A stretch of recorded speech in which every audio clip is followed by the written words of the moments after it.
गर्मी में चिड़िया के घोंसले में रहने वाला ससुराल। चलो रसोई भी साफ हो गई। बाप रे बाप, इस साल की गर्मी ने तो रिकॉर्ड ही तोड़ दिया है। ना दिन को चैन लगने दे रही है और ना ही रातों को सुकून। माँ, भगवान हम गरीबों की ही इतनी परीक्षा क्यों लेते? हम लोगों के पास पैसे की टेंशन कम है क्या, जो इस गर्मी ने भी नाक में दम किया हुआ है? और ऊपर से भैया। अरे चुप हो जा पूर्वी, अब शाम तो हो ही गई है, मिल जाएगी इस गर्मी से भी राहत। चुप होकर लेट जा और बेकार की बातें नहीं करना तू मेरे सामने। हाँ, आप तो अपने बेटों को कुछ कहने ही नहीं देते हो। वो आपके लाडले जो है, धोखेबाज बेटे हैं आपके। पूर्वी देख, तेरी भाभियों को दिक्कत हो रही है, बात को समझ, ऐसे गुस्सा नहीं कर। मैं जानती हूँ कि तू गर्मी से परेशान होकर ऐसा बोल रही है, लेकिन बेटा ये सब बोलने से कोई फायदा नहीं है, इसीलिए तू चुप हो जा, सो जा। पूर्वी की बात को सुनकर उसकी तीनों ही भाभियां उदास हो गईं, जिसके बाद पूर्वी सोने के लिए जमीन पर लेटी, लेकिन लेटते ही पूर्वी की कमर जमीन की गर्मी से जल गई और वो घबराते हुए उठ खड़ी हुई। माँ, माँ, क्या हुआ बेटा? किसी कीड़े ने काटा क्या? बता मुझे। माँ, मुझे बहुत जोरों से आंच लगी। ये फर्श सोने के लायक ठंडा नहीं है, इससे तो मेरी कमर ही जल गई। ऐसे कैसे जल गई? ये तो सच में बहुत ही ज्यादा गर्म है। देखा, मैंने कहा था ना बाबा, ये गर्म है। अब हम कैसे सोएंगे? जितनी ज्यादा गर्मी पड़ रही है उसके हिसाब से हमारा घर सारा दिन तपिश में तपता रहता है, और हमारे घर में कोई कूलर एसी भी नहीं है जो जमीन को ठंडा कर दे। अब तो हमें सोने के लिए इंतजार करना पड़ेगा। जब ये जमीन ठंडी होगी उसके बाद ही हम लोग सो पाएंगे। श्रुति की बात पर सभी ने गर्दन हिला दी, क्योंकि घर वालों के पास कोई दूसरा चारा भी नहीं था। घर में एक चारपाई थी, सभी अपने पांव ऊपर करके उस चारपाई के ऊपर बैठ गए और जमीन के ठंडी होने का इंतजार करने लगे। लगभग रात के 1 बजने तक जमीन ने ठंडक पकड़ी और तब पूरा परिवार सोने को लेटा। लेकिन भाभी, गर्मी लग रही है। भाभी, ऐसी गर्मी क्या, सो जाओ। मुझे तो मच्छर भी बहुत ज्यादा लग रहे हैं, 1 मिनट को सुकून नहीं है। भाभी, मच्छर बहुत ज्यादा है, मेरी मदद करो इन्हें मारने में। हाँ चलो, ये तो मारने ही पड़ेंगे। पूरे परिवार को सुकून की नींद मिलने को तैयार नहीं थी। मच्छरों से परेशान होकर सभी बैठ गए और सारी रात बस गर्मी से जूझते हुए मच्छरों को मारते हुए गुजर गई। शारदा का परिवार एक गरीब परिवार था जो गांव में रहता था। शारदा अपनी 3 बहुओं, एक बेटी और पति के साथ रह रही थी। उसके 3 बेटे भी थे जो शहर काम करने के लिए गए थे, लेकिन वहां जाने के बाद कोई खबर नहीं थी, जिसकी वजह से शारदा का पूरा परिवार परेशानी में ही गुजारा कर रहा था। गर्मी के मौसम में उसके घर में एक पंखा भी नहीं था। सारा दिन घर धूप से तपता था और रात को इसी वजह से जमीन गर्म रहती थी। ऐसी परेशानियों और सब्र के साथ शारदा के घर का गुजारा हो रहा था, लेकिन बढ़ती गर्मी के साथ उसमें रहना आसान नहीं था। कौन कहता है कि रात यूं ही गुजर जाती है? जरा गरीबी से तो पूछा जाए कि रात का 1-1 मिनट कितने घंटों में पूरा होता है।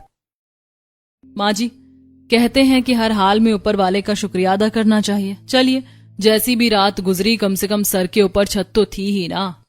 मेघा की बात को सुनकर शारदा बस हल्की सी मुस्कुरा दी, जिसके बाद बड़ी बहू राखी बोली, माँ जी, अगर आप कहें तो क्या हम पड़ोस वाली भावना काकी के फोन से एक बार और बात करने की कोशिश कर लें?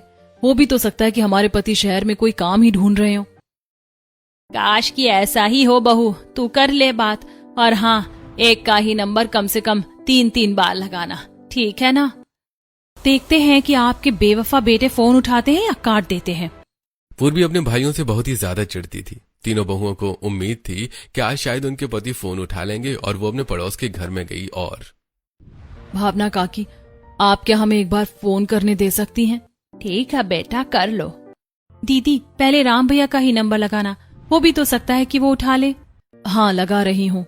राखी ने ऐसे बोलकर अपने पति राम का नंबर लगाया। 3 बार बैल पूरी हुई, लेकिन राम ने फोन नहीं उठाया। राम जी तो फोन ही नहीं उठा रहे, उनका नंबर तो पता नहीं क्यों बंद ही जाता है। लाइए, मैं रितेश जी का फोन लगाने की कोशिश करती हूँ, हो भी सकता है कि उनका उठ जाए। श्रुति की बात को सुनकर राखी ने फोन को उसको दे दिया, जिसके बाद श्रुति ने भी कोशिश की और रितेश का भी फोन नहीं उठा। ऐसे मेघा ने भी राजू को फोन मिलाया, लेकिन उसके पति ने भी फोन नहीं उठाया। क्या हुआ मेघा दीदी? नहीं उठाया। क्या हुआ बहुओं, आज भी बात नहीं हो पाई क्या? नहीं काकी, रोजाना एक उम्मीद के साथ आते हैं कि शायद आज बात हो जाएगी, लेकिन ये किस्मत हमारा साथ ही नहीं देती। बेटियों, बात कड़वी है लेकिन सच है कि गांव के कितने ही केस हो गए। जब जब गांव के लड़के शहर जाते हैं तो या तो शहर से ही शादी करके आते हैं या शादीशुदा गांव में ही नया घर बसा लेते हैं। भगवान करे कि तुम्हारे साथ ऐसा कुछ ना हो, लेकिन जिस तरह से तुम्हारे पति फोन नहीं उठा रहे ना, अब तो दिल घबराने लगा है। अगर ऐसा हुआ ना काकी, तो मैं तो अपनी जान ही दे दूंगी। मेरा दिल कहता है कि ऐसा नहीं हो सकता। तीनों बहुएं घबरा गईं। एक तरफ वो नहीं जानती थी कि उनके पति कहाँ हैं, तो वहीं दूसरी तरफ उनके पति। जेब में 1 रुपया नहीं है। आज भी कम से कम 20 जगह देख कर आया हूं, लेकिन कहीं कोई काम नहीं है। हे भगवान, इस हालत में मैं अपने घर वालों से कैसे बात करूं? अपनी माँ से, अपनी पत्नी से मैं कैसे आंखें मिला पाऊंगा कि मैं शहर आकर भी कुछ नहीं कर पाया। राम भैया, यहां आओ। अरे रितेश, तू तो सुबह से ही निकला हुआ था ना, बता तुझे कोई काम मिला कि नहीं मिला? नहीं, कोई काम नहीं मिला। कहने को हम एक बड़े शहर में हैं, लेकिन अब ये दुनिया पढ़ाई लिखाई किए हुए लोगों की ही हो गई है। जिन्होंने 5वीं कक्षा तक भी पढ़ी हुई है ना, सिर्फ वही लोग हैं जो काम कर पा रहे हैं, वरना हमारे जैसे अंगूठा टेक तो आज परेशान ही है भाई। हमें घर से आए हुए 3 महीने होने को जा रहे हैं और हम बस यहाँ एक ही बार पैसे भेज पाए हैं। पता नहीं घर वालों का क्या हाल होगा। और ये राजू के पता है तुझे? भाई आप दोनों यहाँ हो? कहाँ था तू? अरे अनिल भैया आप? हाँ मैंने राजू को गार्डन में बैठा देखा तो उसके पास आ गया। राजू ने बताया कि आप परेशान हैं। बताइए, अगर मैं कोई मदद कर सकूं तो। अरे नहीं, आपने पूछ लिया, यही बड़ी बात है। और बस परेशानी क्या है, हम तो अपने काम की तरफ से ही परेशान हैं। जेब में 1 रुपया नहीं है। भाई, बेरोजगार होने की अपनी अलग ही टेंशन होती है। खैर वो छोड़ो, ये बताओ कि तुम तीनों ने आज कुछ खाया भी है या नहीं? नहीं, कुछ भी खाने का दिल नहीं कर रहा है। अरे ऐसे कैसे दिल नहीं कर रहा है? जब तुम सही रहोगे तभी तो परिवार को भी देख पाओगे। चलो, अपना बड़ा भाई समझकर आज जो दिल करे वो बताओ, वही खाने को लाऊंगा। बताओ। अरे नहीं, आप क्यों परेशान होते हैं? वैसे ही महंगाई का जमाना है। अरे बताओ तो सही। मैं अपनी खुशी से खिला रहा हूँ। मैं भी इस शहर में नया हूँ। तुम तीनों में ना मुझे अपने दोस्त नजर आते हैं।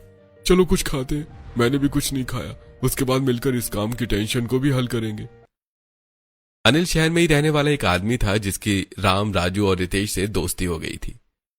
एक तरफ घरवाली ये सोच रहे थे कि उन तीनों ने शहर में दूसरी शादी कर ली है, वहीं तीनों भाई कोई काम न मिल पाने की वजह से परेशान थे और इसी वजह से वो अपने परिवार वालों से भी बात नहीं कर पाते थे। ऐसी सिलसिला जारी रहा और अब 1 हफ्ता गुजर गया था। इस 1 हफ्ते में गर्मी और भी ज्यादा हो गई थी। शारदा को तीनों बेटों का किसी को गांव में कुछ पता नहीं था और शारदा के घर के हालात दिन पर दिन बस खराब ही होते जा रहे थे। आज भी रात के वक्त सभी बैठे हुए जाग रहे थे। नफरत हो गई है मुझे इस रात से। डर लगता है रात के नाम से भी। अब फिर से वही आंखों में नींद, लेकिन बेचैन शरीर को संभालना पड़ेगा। माँ, मैं कुछ देर को बाहर घूमने को जा रही हूँ। वैसे भी घर में रहकर तो अब घुटन लग रही है। सही कहा, अब तो ये रात आती है और मुझे भी घबराहट होने लगती है। बेटा चलो बहुओं, अभी तो हमारे घर की जमीन को सोने लायक होने में 1 घंटा लग जाएगा। इतने कुछ देर बाहर की ही ताजगी में घूम लेते हैं। पूरा परिवार रात के 12 बजे गांव में निकल गया। पूरा गांव सुनसान था। सभी के घरों में अंधेरा हो गया था और सभी लोग सो चुके थे। ऐसे में बस गरीब परिवार के ही लोग थे जो बेचैन गर्मी में खुद को कुछ राहत दिलवाने को बाहर टहल रहे थे। माँ, बाबा देखो, इस घर के बाहर कूलर रखा हुआ है और ये पानी के साथ चल रहा है। इनके घर में सोने के हिसाब से कितनी ठंडा खोरी होगी ना। सही कहा। और यहाँ से देख, इस घर के नीचे से ही पांव पर किस तरह की ठंडी हवा आ रही है। ठंडी हवा एसी की है। हाँ बाबा, जानती हूँ। ये एसी तो वही चीज है ना जिसके सपने बेवजह मेरे भाइयों ने हम सभी को दिखाए थे। वैसे भाभी, भाई क्या क्या झूठे वादे करके गए थे कि हम शहर जा रहे हैं। अब देखना हमारे घर में नोटों की बारिश होगी। अब देखना आप सभी लोग, हम कितना बड़ा घर बनाएंगे, उसमें एसी होगा, कूलर होगा।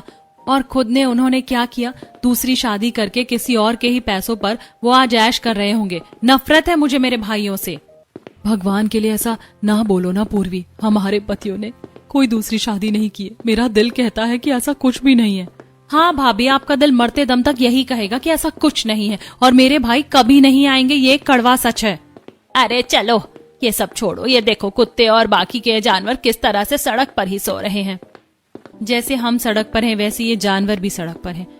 बाकी कोई और नहीं है। इससे साफ जाहिर हो रहा है कि हमारी और इन जानवरों की जिंदगी में कोई अंतर नहीं है। पूरे परिवार को हर एक चीज तकलीफ ही दे रही थी। श्रुति की बात पर शारदा कुछ नहीं बोल पाई।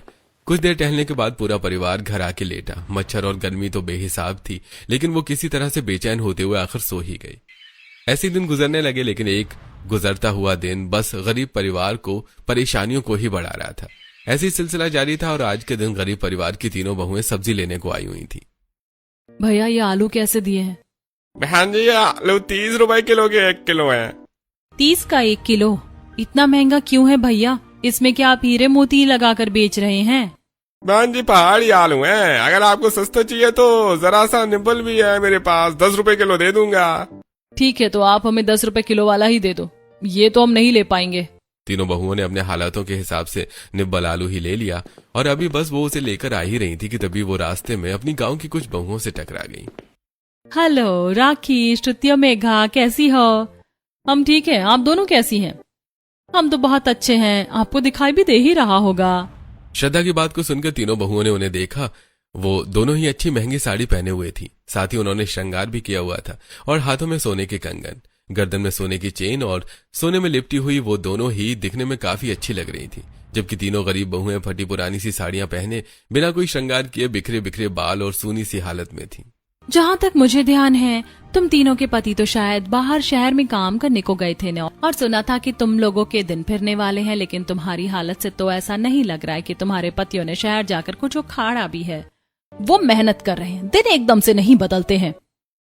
अरे तो बुरा क्यों मान रही हो? हमने तो बस सच बोला है। वैसे सुना है कि शहर जाने के बाद उन तीनों का कोई पता नहीं है, क्या ये सच है? कहीं आगे कुछ नहीं बोलना, नहीं तो मुझसे बुरा कोई नहीं होगा, समझ आया? हमारे घर का मामला है, तुम लोगों को टांग अड़ाने की जरूरत नहीं है। भिखारियों के काम में टांग अड़ानी भी किसको है? चलना शीला, तू भी किससे मुंह मार रही है? दोनों घमंडी औरतें बहुओं को चिढ़ाते हुए, उनके दिल को दर्द पहुंचाते हुए अपने अपने काम करने को निकल गईं। बेचारी तीनों बहुओं की आंखें भर आईं, लेकिन ऐसे लोगों की बातों को दिल पर नहीं लिया करते हैं। तुम लोग जरा भी टेंशन नहीं लेना, अगर हम लोग रोएंगे या जरा भी परेशान होंगे तो माँ जी को अच्छा नहीं लगेगा, इसीलिए घर जाओ तो अपना मूड सही रखना। जानती हूँ, हमें जितनी फिक्र है माँ जी की, हमारी उससे कहीं ज्यादा है। वो कभी नहीं चाहेंगी कि उनके बेटे हमारे साथ कोई धोखेबाजी करे। ये तो हम नहीं जानते कि हमारे पति शहर में कर क्या रही हैं, लेकिन इतना पता है कि भगवान जी हमारा गुरूर टूटने नहीं देंगे। हमारे पति आएंगे और जरूर आएंगे। श्रुति की बात को सुनकर बाकी की बहुओं को भी हिम्मत मिली और वो फिर मुस्कुराते हुए अपने घर को गईं। वहीं दूसरी तरफ हम घर आ गए माँ जी, आलू ले आए हैं। पूर्वी को पूछो, वो आलू खा लेगी? हाँ खा लेगी, गरीब लोग पसंद नहीं वक्त की देन को देखते हैं। वैसे भी पूर्वी तो अभी अपनी सहेली आरती के घर गई हुई है। आरती के घर? लेकिन क्यों? उसने बुलाया था। अरे पूर्वी तो आ गई। हाँ तूने बुलाया था ना, तो कैसे नहीं आती मैं? चल बैठ जा। ऐसे अर्जेंट मुझे क्यों बुलाया, बता तो दे। अरे हद कर दी तूने तो, सहेलियां क्या बुला भी नहीं सकती है? मुझे तेरी याद आ रही थी तो बस बुला लिया। वैसे बता क्या चल रहा है? मेरी छोड़, तू ये बता कि यहाँ क्या चल रहा है। तेरा घर तो ऐसी राजस्थान जैसी गर्मी में शिमला और कश्मीर बना हुआ है। अरे ये तो एसी का कमाल है, बाबा ने नया लाकर लगाया है। चल अब तू बैठ, मैं टीवी चालू कर दूं क्या? चला दे, मेरे घर में तो ऐसा कुछ नहीं है। पूर्वी की बात को सुनकर आरती ने टीवी चला दिया। टीवी में आरती ने एक चैनल लगाया जिसमें गर्मी में अमीरों के गर्मी से बचने के बेहतरीन घर दिखाए जा रहे थे। अरे आरती, ये पेड़ पर कौन घर बनाता है? अमीर लोग बनाते हैं। गर्मी में पेड़ पौधे के पास ना बड़ा सुकून होता है। सही कहा, ये तो काफी अच्छा लग रहा है। पूर्वी ने आरती की टीवी में ट्री हाउस देख लिया, जिसको देखते ही पूर्वी के दिमाग में वो बस गया। वो आरती के घर से आई और अरे पूर्वी तुम आ गई, चलो हाथ धो लो, खाना तैयार है। भाभी आप ये खाना वाना छोड़ो और मेरी बात को सुनो। हाँ बताओ। हम गर्मी से परेशान है ना, तो चलो हम पेड़ पर घर बनाते हैं। हैं? क्या कहा? पेड़ पर घर? पूर्वी ये तुम क्या बोल रही हो? हाँ हाँ भाभी, बड़े बड़े अमीर लोग ना ऐसे ही पेड़ पर ही घर बनाते हैं। मैंने आज आरती के घर में ही देखा कि पेड़ पर किस तरह से लोग रहते हैं। किस तरह से? मुझे कुछ समझ नहीं आ रहा है। पूर्वी की बात को सुनकर राखी और बाकी बहुओं को कुछ समझ तो नहीं आ रहा था, लेकिन फिर भी बहुओं ने उसकी बात को समझने की कोशिश की और अच्छा ठीक है, तुम क्या बोल रही हो? वो हमें शायद ऐसे समझ नहीं आएगा, लेकिन कुछ देखने के बाद आ जाएगा। भाभी पेड़ पर घर बनाना हमारे लिए काफी काम का हो सकता है, क्योंकि जमीन तो गरीबों को आसानी से नहीं मिलती, लेकिन पेड़ पर जगह मिल जाएगी। आप मेरी बात को मानिए। पूर्वी की बात को सुनकर बहुएं बाहर आ गईं। उन्हें कुछ तो समझ नहीं आ रहा था कि वो किस तरह का घर बता रही हैं, लेकिन वो ऐसे ही पेड़ों को देखने लगी और भाभी, यहाँ हमारे गांव के बसावट वाले इलाकों में ऐसे पेड़ का मिलना मुश्किल है जिसके ऊपर हम रह सकते हैं। अच्छा ये होगा कि हम जंगल की तरफ को जाकर किसी अच्छे से पेड़ को ढूंढें। हो सकता है कि हमें वहाँ कोई घर मिल जाए। पूर्वी की बात को सुनकर बहुएं जंगल की तरफ को गईं, जहां घना जंगल शुरू होने की शुरुआत में ही एक बड़ी बड़ी और मोटी शाखाओं वाला एक बड़ा सा पेड़ था। वो पेड़ देखते ही सभी के दिल को भा गया। मिल गया। पूर्वी, जो तुम बोल रही हो वो हम इस पेड़ के ऊपर कर सकते हैं। सही कहा भाभी, चलो हम इस पेड़ को अपना घर बनाते हैं। लेकिन हमारे पास लकड़ी को काटने के लिए कोई औजार नहीं है और ना ही हमारे शरीर इतने ज्यादा ताकतवर हैं कि हम पेड़ को काटकर घर बना ले। चलो क्यों ना हम घास की मदद से अपने लिए सोने का ठिकाना बनाएं जो कि ठंडा और रात को हमें गर्मी से बचाए। मैं आपकी बात को समझ गई हूँ भाभी, चलो हम बनाना शुरू करते हैं। बहुएं ऐसे बोलकर काम में लग गईं और उन्होंने जंगल की हरी हरी घास को काटा और उसको वो चारों ही मिलकर जोड़ने लगी। वो हरी घास लेती और सूखी हुई घास के सहारे उसे बांध देती। ऐसी उन्होंने किया और उन्होंने एक बड़ा सा घोंसला बना दिया। ये तो देखने से चिड़िया का घोंसला लग रहा है। हम लोग अब इसमें रहेंगे। मैंने जो घर देखा था वो इंसानों के जैसा घर था, ऐसा चिड़िया का घोंसला नहीं था वो। ये भले ही घोंसला है लेकिन बहुत अच्छा और ठंडा है और रात को जब इसके ऊपर ओस गिरेगी ना तब देखना कितनी अच्छी नींद आएगी। अब इसको यहीं नीचे वाली शाखा पर रख दो, रात को हम यहीं आकर सोएंगे। बहुओं ने अपने घोंसले जैसे घर को पेड़ पर रखा और वो अपने घर को वापस आ गईं। बहू, कुछ हो पाया या नहीं? अजी काहे को कुछ होने लगा है। पेड़ों पर भी कोई घर वर बनते हैं, सब बेकार की बातें हैं। ये हमारी पूर्वी को ही उखड़ती हैं नई नई बातें। अरे मुझे पूछने तो दो। महेंद्र की बात को सुनकर राखी बोली, माँ बाबा, हमने घर बना लिया है, बस वो दिखने में थोड़ा सा अजीब है लेकिन आप लोगों को अच्छा लगेगा। हैं? घर बना लिया, लेकिन कैसे? जरूर तुमने कुछ अजीब चीज बना दी होगी और उसको घर बोल रही हो। बाबा, एक बार रात उसके अंदर बिता कर देखना, ऐसे ही उसे कुछ भी नहीं कहो। पूर्वी की बात को सुनकर दोनों माँ बाप चुप हो गए, जिसके बाद परिवार वाले बस शाम के आने का इंतजार करने लगे। आखिरकार शाम का वक्त भी हुआ और वो सभी खाना खाकर अपने जंगल वाले घोंसले वाले घर की तरफ को ही निकल गए। और कितनी अंदर को तुमने घर बना लिया, मुझे तो जाने में डर लग रहा है। बहुओं, माँ आओ तो सही, ये देखो इस डाल पर है हमारा घर। पूर्वी की बात को सुनकर शारदा और महेंद्र ने देखा और वो अपने चिड़िया के घोंसले जैसे घर को देखकर चौंक गए। ये हमारे लिए है या पंछियों के लिए? ये तो खुले आसमान के नीचे बना हुआ घर है, जिसको इसके अंदर सुकून मिल जाए ये उसके लिए। माँ बाबा, कई रातों से हम परेशान हैं, नींद नहीं आती। आज चलो दिल खोलकर नींद पूरी करते हैं, चलो सोते हैं। राखी की बात को सुनकर सभी अपने घोंसले जैसे घर में लेट गए। खुला आसमान, साथ ही चारों तरफ हरी हरी और ठंडी घास, हल्की हल्की ओस की बूंदें पूरे परिवार की रूह तक इस सब को ठंडक उतर गई थी। कितना अच्छा लग रहा है ये खुला हुआ आसमान और ये हल्की हल्की हवा। मुझे तो नींद आ रही है। सो जाइए, मुझे भी नींद आ रही है। महेंद्र की बात को सुनकर शारदा भी सो गई और कुछ ही देर में सुकून में सभी की आंख लग गई। सभी सारी रात खूब फैलकर सोए और सुबह को उन सभी की एकदम ताजगी से भरी हुई आंख खुली। वाह, क्या नींद आई। माँ बाबा उठ जाइए। तुम्हारा आइडिया तो सच में बहुत ही अच्छा था पूर्वी। आज सारी रात हम कितने अच्छे से सो पाए। सही कहा, लेकिन अब घर को चलो क्योंकि अब कुछ ही देर में गर्मी की धूप गहरा जाएगी और उसके बाद हमारा यहाँ से निकलने में ना आधा दम खिंच जाएगा, इसीलिए अभी चलो। हाँ, और वैसे भी पड़ोस के लोग क्या सोचेंगे, इसलिए किसी को हमारे ऊपर शक न हो। हम रात होने पर यहाँ आया करेंगे और सुबह सवेरे ही चले जाया करेंगे, ठीक है ना? महेंद्र की बात को सुनकर उसके सभी परिवार वालों ने अपनी गर्दन को हिला दिया और वो घर को आ गई। घर आने के बाद बहुओं ने बस नाश्ता बनाने को आटा ही देखा कि तभी, भाभी आटा तो बहुत ही कम है। क्या कहा?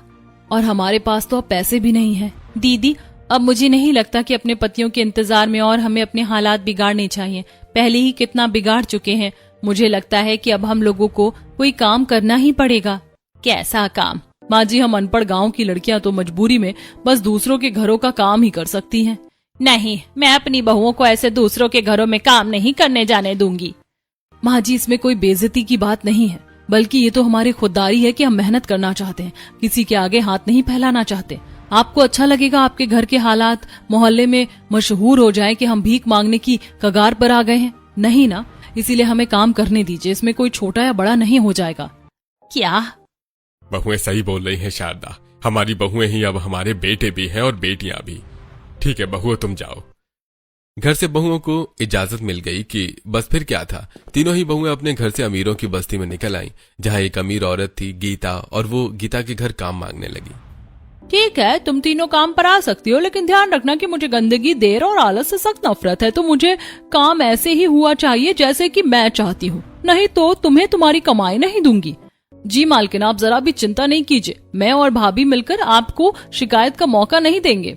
ठीक है, अब जब इतना बोल ही रही हो तो जल्दी से काम में लग जाओ। एक जाकर खाना बनाओ, एक बर्तनों को साफ करो और एक जल्दी से सारे घर की सफाई कर दो, समझ आया? ठीक है मालकिन। गीता के आदेशों को सुनकर तीनों बहुएं अपने अपने काम में लग गईं। राखी बर्तन धोने को खड़ी हुई, श्रुति खाना बना रही थी और मेघा ने घर की सफाई करना शुरू कर दिया। मुझे एक एक जगह को अच्छे से साफ करना पड़ेगा, क्योंकि अगर नहीं किया तो मालकिन डांट लगा देंगी। तीनों बहुओं ने जमकर मेहनत की और उन्होंने थोड़ी ही देर में गीता के घर का सारा काम निपटा दिया। अच्छा, तो सारा काम हो गया? ठीक है, मैं देखती हूँ कि तुमने कितने अच्छे से काम किया है। खिड़की की किनारी तो साफ ही है, फर्श भी चमक रहा है, छत पर भी कोई जाला नजर नहीं आ रहा है। ठीक है, मुझे तुम्हारी सफाई तो पसंद आ गई, अब बारी है खाने की। गीता रसोई में गई और चूल्हे के आसपास देखने लगी। ये तुमने अच्छा किया जो तुमने सफाई करके चूल्हा भी साफ कर दिया और खाना भी सफाई से ही बना हुआ लग रहा है। बाकी ये बर्तन कैसे धोए हैं ये भी देख लेती हूँ। चिकनाई तो नहीं लग रही, ये अच्छी बात है। बाकी बर्तन भी चमक रहे हैं। ठीक है, मुझे तुम्हारा काम पसंद आ गया। कल से तुम काम पर आना शुरू कर देना, लेकिन हाँ, ध्यान रहे कि मुझे आलस, गंदगी और देर से नफरत है। जी जी मालकिन जी। राखी की बात को सुनकर गीता हल्की सी मुस्कुराई, जिसके बाद बहुएं जी तोड़ मेहनत करके अपने घर को अपनी रोजाना वाली पगार लेकर आ गई। स्वागत है भाभी, आपको कोई दिक्कत तो नहीं हुई ना काम पर जाने में और इस गर्मी में काम करने में? काम जरूरत है, फर्क नहीं पड़ता दिक्कत हुई हो या नहीं हुई हो। श्रुति ऐसे बोलकर घर के अंदर आ गई, जिसके बाद बहुओं ने अपने घर का काम किया। वैसे तो शारदा और महेंद्र को यह सब देखकर जरा भी अच्छा नहीं लग रहा था, लेकिन वक्त और हालातों को देखकर वो बस चुप रहे। शाम होने पर वो अपने घोंसले वाले घर में ही चले गए और वहां सो गए। अब ऐसे ही लगभग एक हफ्ता गुजर गया था। हर रोज बहुएं अपने घोंसले वाले घर में, पेड़ घर में जाती और वहीं सोती थी, और सुबह को जल्दी उठकर वो गर्मी में पहले अपने घर का काम करती और फिर अपनी मालकिन के घर पहुंच जाती थी। ऐसी सिलसिला जारी था। और आज के दिन बहुएं अपने परिवार के साथ बस अपने घोंसले वाले घर में सोने के लिए ही आई थी कि तभी वहां पर बहुत सी चील आ गई और उन सोते हुए लोगों पर हमला करने लगी। अरे नहीं, ये इतनी सारी चील कहाँ से आ गई? माँ जी, बाबा जी उठिए। भगवान, ये क्या है? अरे बचाओ बचाओ। सभी घर वालों पर चीलें हमला करने लगी। सभी की नींद खुल गई और जैसे ही वो भागने को हुए तो जल्दी जल्दी में उनका घोंसला ही पेड़ के ऊपर से गिर गया और सभी को चोट लग गई। घोंसला भी टूट गया था। बड़े जोरों से लगी। अरे नहीं, सभी जल्दी से भागिए, ये चीलें तो हमारे ही पीछे आ रही हैं। भागो भागो। सभी ने यह भी नहीं महसूस किया कि उन्हें कहां कहां चोट लगी थी। सभी बस तेजी से भाग गए और अपने पुराने ही घर में आ गए। आज तो लग रहा है कि मुझे वो चील और बाकी के पक्षी जिंदा ही खा जाते। अरे ये भगवान भी बड़े निर्दयी हैं। इन्हें हम गरीबों का चैन और सुकून अच्छा ही नहीं लगता है, तभी तो हम गरीबों को कभी भी कुछ अच्छा नहीं मिलता। अरे एक घर बनाया था, थोड़ा आराम सा था उसके अंदर, लेकिन अब वो भी छिन गया। अब हम क्या करेंगे? महेंद्र की बात सुनकर सभी दुखी हो गए। उनका घोंसले का घर अब पूरी तरह से टूट गया था। अभी उन्होंने कुछ देर को दुख किया ही था कि तभी अरे नहीं, सुबह के 8 बजने वाले। श्रुति, मेघा, चलो जल्दी से हम अपने घर का काम निपटाते हैं, उसके बाद हमें काम पर भी तो जाना है ना। राखी की बात को सुनकर उसकी देवरानियां भी जल्दी से अलर्ट हो गईं और सभी ने अपना काम शुरू कर दिया। कुछ देर में उन्होंने अपने घर का काम निपटा दिया और वो फिर गीता के घर काम करने को चली गई। मेरी बहुएं कितनी मेहनत कर रही है ना उन्हें दिन का चैन है ना ही रात का सुकून, बस कामों में ही लगी रहती है। मुझे तो उनकी हालत देखकर बड़ी बेबसी सी महसूस होती है। माँ, भाभी दिल से इस घर को हम लोगों को अपना मानती हैं, नहीं तो वो चाहती तो अपने मायके में जाकर रह लेती, लेकिन नहीं, उन्होंने ऐसा नहीं किया। औलाद बेवफा निकली तो क्या हुआ, मेरी बहुएं तो वफादार हैं। ऐसे ही घर वाले तीनों बहुओं की तारीफ करने लगे। वहीं बहुएं गीता के घर में काम कर रही थी। शाम को वो तीनों 200 रुपए लेकर घर को आई और कितनी गर्मी है, अब तो यहाँ रुका ही नहीं जा रहा है। अब हमें घोंसले वाले घर की आदत हो गई थी ना, हम शाम को वहाँ जाते थे, तो बस अब नहीं रुका जाएगा। लेकिन वो घर भी तो सुरक्षित नहीं था, वहाँ हमारे ऊपर चीलों ने जानलेवा हमला किया था। हाँ, वो हमला जानलेवा था, लेकिन ये तो घर ही जानलेवा है। पता नहीं यहाँ हमें नींद कैसे आएगी। आज की रात भी बाकी की तरह ही हमें इसी घर में जागते हुए गुजारनी पड़ेगी। पूर्वी ने जैसा कहा वैसा ही हुआ। पूरे परिवार ने सारी रात बैठे बैठे ही गुजारी। ऐसी रात बीत गई और सुबह जल्दी उठकर बहू अपने घर का काम करके वापस अपने काम पर चली गई। ऐसे ही एक हफ्ता और गुजरा और इस एक हफ्ते में बहुओं ने नींद भी पूरी नहीं की थी, जिसकी वजह से उनका चेहरा मुरझा गया था। तपिश वाले घर में रहने की वजह से सभी का रंग काला पड़ गया था। माँ बाप की हालत दुबली पतली हो गई थी। ऐसी सिलसिला जारी था और आज के दिन बहुएं अपने काम पर से आ रही थी कि तभी उन्हें उनकी मालकिन गीता ने कुछ दिया। रुको तुम तीनों, ये लो, ये नेट मेरे काम की नहीं है। अगर इससे तुम कुछ करना चाहो तो कर लेना। ये है क्या मालकिन? अरे बताया तो कि नेट है, और हाँ, ये कोई ऐसी वैसी नेट नहीं है, महंगी वाली नेट है। आपका शुक्रिया मालकिन। श्रुति और राखी खुशी से उस नेट को ले आई और घर आते आते उनके बारे में बात करने लगी। हमने इसको ले तो लिया है, लेकिन हम इसका करेंगे क्या? पता नहीं, इसमें से तो हम अपने गर्मी के कपड़े भी नहीं बना सकते। ये नेट है। आइडिया, हम इससे एक चीज बना सकते हैं। क्या चीज? मच्छरदानी और हमारा घोंसले वाला घर। क्या? मेघा ने अपनी आइडिया अपनी जिठानियों को भी बताया, जिसके बाद उसकी जिठानियों को भी वो पसंद आ गया और घर आते ही राखी ने उस नेट में से मच्छरदानी सिलना शुरू कर दिया।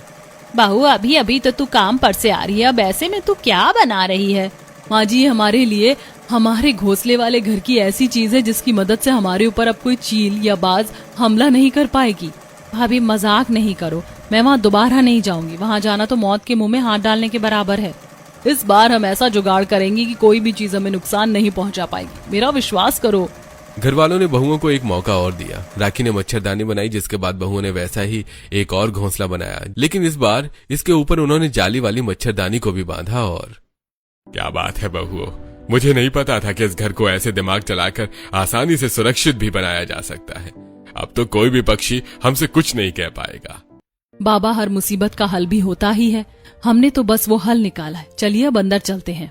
सभी बहुएं अपने परिवार के साथ अंदर चली गईं। इस बार आसमान नेट के अंदर से कुछ अलग नजर आ रहा था। हाय, ये घास की ठंडक और ये सुकून, मन कर रहा है कि बस सो जाऊं। सो जाइए माँ, बस आप और मैं ही जाग रहे हैं, सभी सो गए। चलिए हम भी सो जाते हैं। श्रुति की बात को सुनकर शारदा भी सो गई, जिसके बाद सुबह को पूरा परिवार बिना किसी परेशानी के उठा।